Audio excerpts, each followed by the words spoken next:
Is caste a social evil?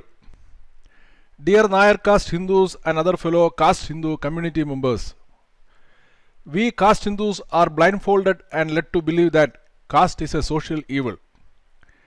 The English-style educational system adopted by the modern Indian state and which was introduced by the Christian British colonialists had taught us to look at caste in unfavorable light.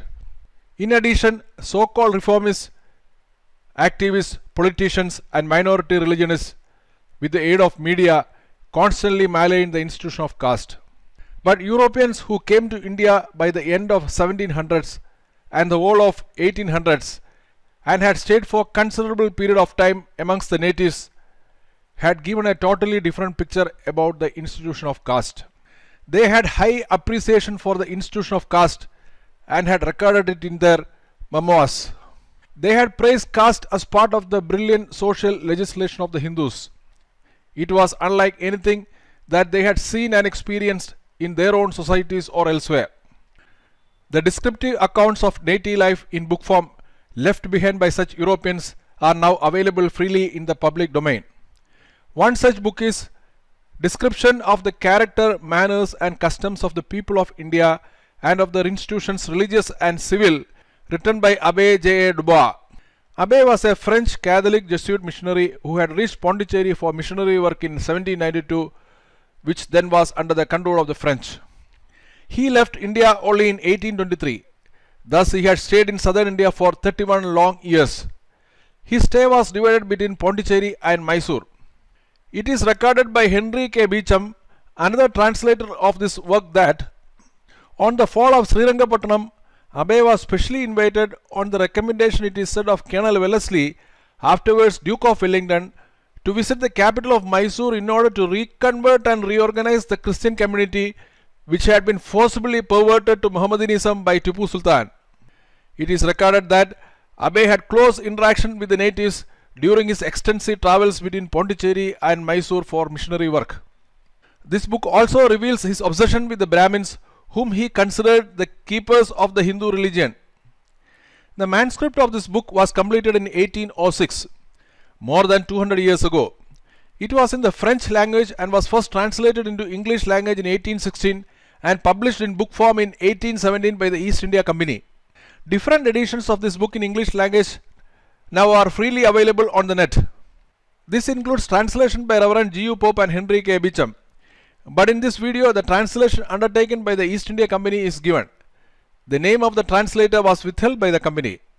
Let us look at the first 3 paragraphs of chapter 2. We will look at other paragraphs in a subsequent video. The chapter heading Advantages Resulting from the Division of Caste, as one can see, is very revealing. Now let us go through the first 3 paragraphs, of which paragraph number 3 is the most significant for this video. In that paragraph, the Christian missionary, in spite of having a prejudiced and critical view of Hindu society, had admitted that caste is a benign social institution. There are many persons that have thought so little about the genius and character of the different nations that people the earth, of the influence of education, of religion, of climate, of food, upon their manners, desires and customs, that they are astonished how beings radically of the same nature and of the same feelings should so exceedingly differ from each other. Such men are trammeled by the prejudices of education. They can see nothing well ordered but in the police of their own country. Everything there being in good method, they decide to put all nations of the earth on the same footing, and whatever does not fall within their limits is denounced by them as barbarous or ridiculous.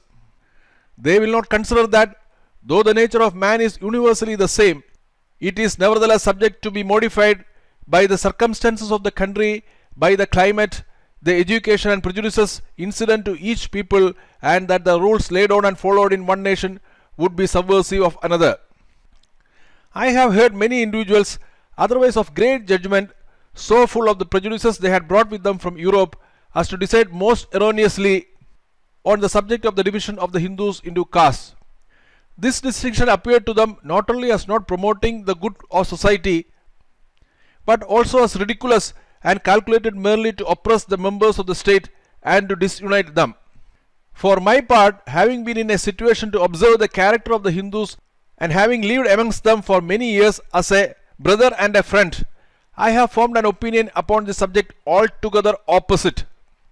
I consider the institution of caste amongst the Hindu nations as the happiest effort of the legislation, and I am well convinced that if the people of India never sunk into a state of barbarism, and if when almost all Europe was plunged in the dreary gulf, India kept up her head, preserved and extended the sciences, the arts and civilization, it is wholly to the distinction of caste that she is indebted for that high celebrity.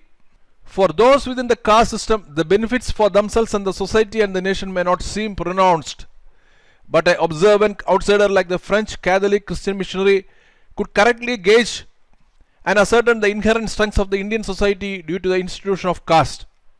Thus he came to the conclusion that the caste system is singularly responsible for the superior and enduring Indian civilization.